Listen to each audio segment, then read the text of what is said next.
Dios les bendiga, bienvenido a la Biblia en un año, día número 119. Estamos en el libro de Números y vamos a estar considerando en el día de hoy los capítulos 8, 9 y 10. El capítulo 8 comienza con la instrucción de las lámparas encendidas en el santuario. El mandato de Dios indica que las lámparas estaban supuestas a alumbrar hacia adelante del candelero. Este mandato tiene que ver con el diseño de las lámparas. Pueden notar en la imagen en pantalla que las lámparas probablemente consistían en un vaso para el aceite con los mechones hacia adelante. Aunque hubiese sido más fácil dejar las copas hacia adelante para llenarlas, Dios insiste que las lámparas alumbraran hacia adelante y no hacia atrás, hacia la pared. Deben notar también la mención adicional al modelo cual le fue mostrado a Moisés en el monte. Los versos 5 al 14 describen la consagración de los levitas. La consagración de los levitas como sacerdotes es distinto a las previas ceremonias mencionadas en el tabernáculo. Esto es por el hecho de que los levitas representaban el sacrificio de Israel, pero eran aún seres vivientes, cuales no serían ofrecidos en holocausto.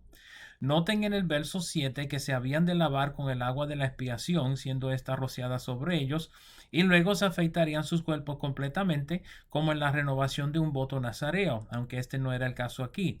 El verso 8 menciona cuál sería el sacrificio de expiación: un novillo con su ofrenda de flor de harina.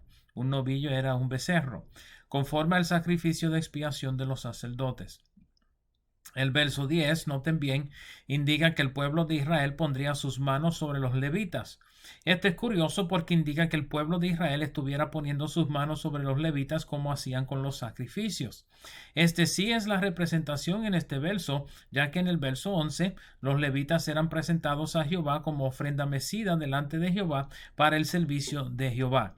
Esto significa que los levitas fueron literalmente sacrificados a Jehová, de modo que sus vidas ya no eran de ellos, sino que le pertenecían exclusivamente a Jehová.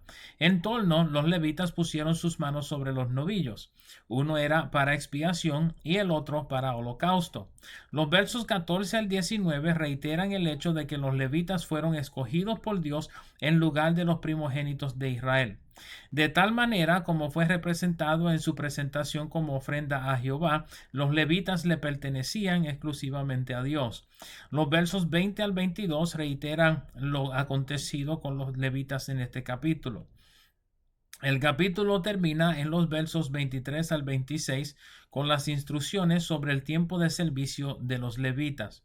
Notarán que se menciona que comenzarán su servicio en el templo desde los 25 años, aunque en el censo de los levitas se contó los de 30 años a 50 años, ya que los mayores de 50 años se retirarían del servicio del tabernáculo propio, pero mantendrían lugar en la guardia del templo. Es probable que los de 25 a 30 años servirían también en la guardia del templo antes de ser considerado para el servicio del santuario.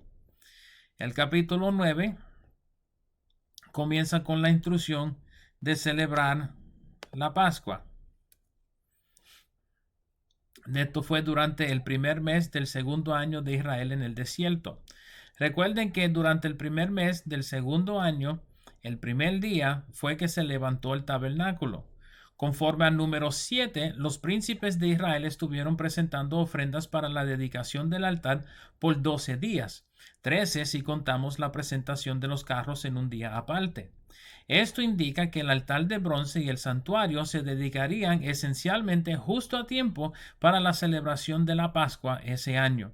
Los versos 6 al 14 contienen la historia de unos hombres de Israel quienes estuvieron inmundos por muerto, indicando que habían atendido el cuerpo de un ser querido quien falleció y estaban inmundos el día de la Pascua.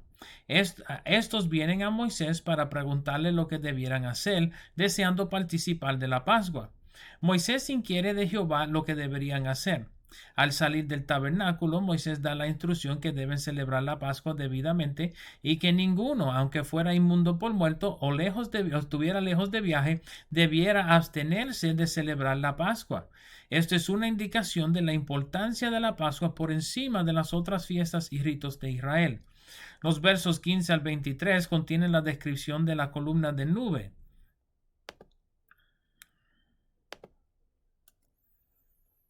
y la columna de fuego subsecuentemente por las noches sobre el tabernáculo. Cuando la columna se alzaba del tabernáculo, el pueblo se preparaba para moverse y los levitas transportaban el tabernáculo. Noten en el verso 17 que los israelitas no siempre se preparaban para morar por tiempo prolongado alrededor del tabernáculo, sino que a veces acampaban, habitando en moradas temporeras hasta que la nube se moviera a un lugar más permanente. El capítulo 10 comienza con la descripción de dos trompetas de plata. Dios le encomienda a Moisés a que haga dos trompetas de plata. El motivo de las trompetas era de convidar al pueblo al tabernáculo. Si se tocaban las dos trompetas, el pueblo se acercaba al tabernáculo. Si se tocaba solo una trompeta, solo los príncipes del pueblo se acercaban al tabernáculo. Si se tocaba alarma, se movían los campamentos del oriente, Judá, Isaacar y Zabulón. Estos campamentos estaban a la entrada del tabernáculo. La segunda vez que sonara la alarma, se movían los campamentos del sur, cuales eran Rubén, Simeón y Gad. Noten que no se menciona el movimiento de los campamentos del occidente ni del norte. Esto es porque dependería del movimiento de los otros campamentos. El movimiento de los campamentos del oriente y del sur serían lo suficiente como para darle oportunidad a los campamentos del occidente y del norte a posicionarse adecuadamente en casos de emergencia. Noten que las trompetas también sonaban, no en alarma, pero sonaban durante todas las fiestas solemnes. Los versos 11 al 28 contienen entonces la marcha, el orden de marcha del pueblo. Deben notar que Judá comienza la marcha y siguen los demás campamentos en orden desde Judá, con los campamentos del oriente, cuales eran Isaacar y Zabulón.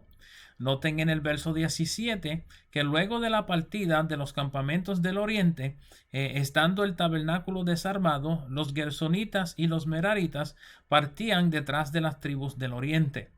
Luego pasaron los campamentos del sur, Rubén, Simeón y Gad. Detrás de ellos, en el verso 21, venían los coatitas. Recuerden que los coatitas cargaban la fornitura sagrada del tabernáculo. Al momento que los coatitas llegaran al lugar de morada del tabernáculo, ya los gersonitas y los meraritas tendrían el tabernáculo levantado para poner la fornitura sagrada. Detrás de los coatitas seguían los campamentos del occidente, cuales eran Efraín, Manasés y Benjamín. Finalmente los campamentos del norte, pero deben notar que su orden es al revés. Van Neftalí, Aser y Dan.